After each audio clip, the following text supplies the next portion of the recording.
points in speaking strongly in Srila Prabhupada's service. How do you speak strongly without being considered egoistic?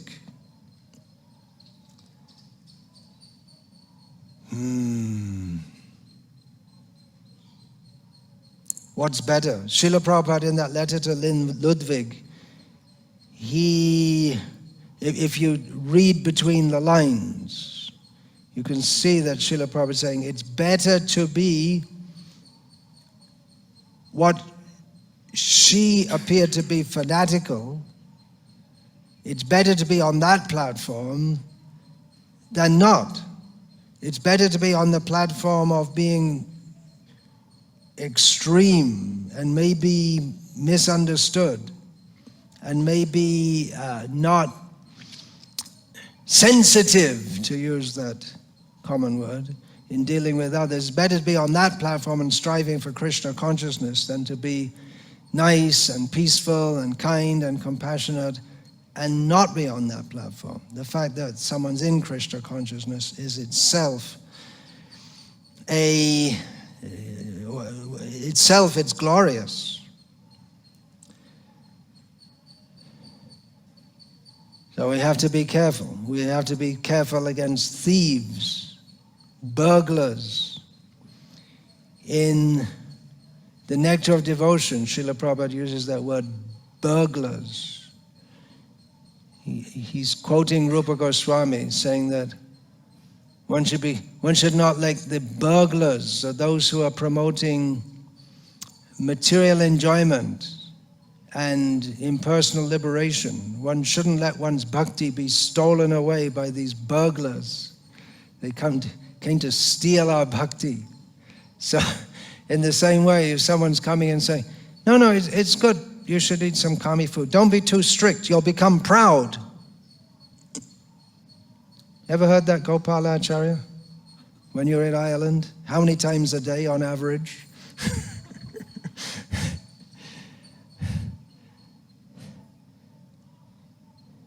Yeah, there is a danger of becoming proud, but if you do eat kami food, there's not just a danger, but the fact is that one's mind will become contaminated. So the thing is to do the right thing and not become proud rather than do the wrong thing. Wrong is always wrong. If you do the right thing in the wrong way, that's also wrong. But if you do the right thing, even if the attitude is not fully proper, that can be rectified, and that's why we have rules and regulations. One may be proud by following the rules and regulations, but they protect us. And as we go on hearing and chanting about Krishna under guidance from others, then we can cross over the neophyte stage.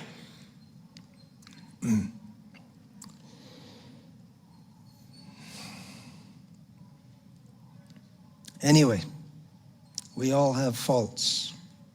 That Srila Prabhupada also pointed out. Famously, when two factions among his disciples were at odds with each other.